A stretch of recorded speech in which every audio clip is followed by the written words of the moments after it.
Hello friends, ಎಲ್ಲರಿಗೂ ನಮ್ಮ ಚಾನಲ್ಗೆ ಸ್ವಾಗತ. ನಾನು ಆಕಾಶ್.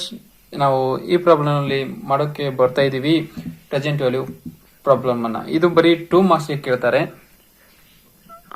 ನಾವು 2 ಮಾರ್ಕ್ಸ್ ನಾವು ನೆಗ್ಲಿಜೆನ್ಸಿ ಮಾಡಬಾರ್ದು. ಯಾಕಂದ್ರೆ 2 ಮಾರ್ಕ್ಸ್ ಮಾಡಿದ್ರೆ ಒಂದು ಚಾಪ್ಟರ್ ಅಲ್ಲಿ 70 ಮಾರ್ಕ್ಸ್ ಇರುತ್ತಲ್ಲ, ಅದರಲ್ಲಿ 2 ಮಾರ್ಕ್ಸ್ ಇದೇ ಇರುತ್ತೆ. ಇದೇ ಕಂಟಿನ್ಯೂ ಪಾರ್ಟೇ 5 ಮಾರ್ಕ್ಸ್ ಮತ್ತೆ 10 ಮಾರ್ಕ್ಸ್ ಬಂದಿರುತ್ತೆ. ಅಸಲೊಳಗೆ ಬೇಸಿಕ್ 2 ಮಾರ್ಕ್ಸ್ ಇರುತ್ತಲ್ಲ, ಇದನ್ನ ನೋಡ್ಕೊಳ್ಳೋಣ. ನಾವು ಲಾಸ್ಟ್ ಪ್ರಾಬ್ಲಮ್ ಅಲ್ಲಿ ಫಾರ್ಮುಲಾ ಮತ್ತೆ ಎಲ್ಲ ಕ್ಯಾಲ್ಕುಲೇಟರ್ ಅನ್ನ ನೋಡ್ಕೊಂಡಿದ್ವಿ. ಅದೇ ತರ ಇಲ್ಲಿನೂ ಡೈರೆಕ್ಟ್ ಹಚ್ಕೊಂಡ್ಬಿಟ್ಟಿದ್ವಿ.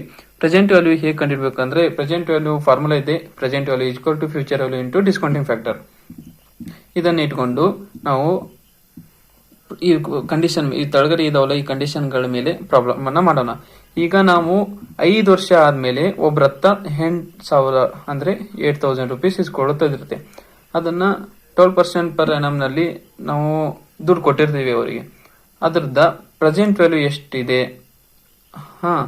ಅಂತ ಕಂಡುಹಿಡ್ಕೊಳ್ಳೋದು. ಅದ್ರ ಸಲುವಾಗಿ ಫಾರ್ಮುಲಾನ ಹಾಕ್ಯಾನ.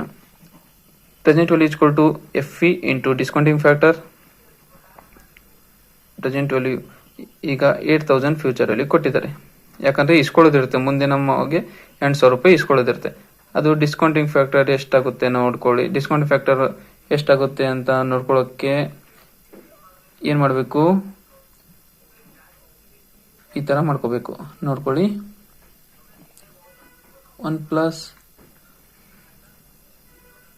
0.12 5 ಈ ತರ ಮಾಡ್ಕೊಂಡು 8,000 1.12 ಡಿಸ್ಕೌಂಟಿಂಗ್ ಫ್ಯಾಕ್ಟರ್.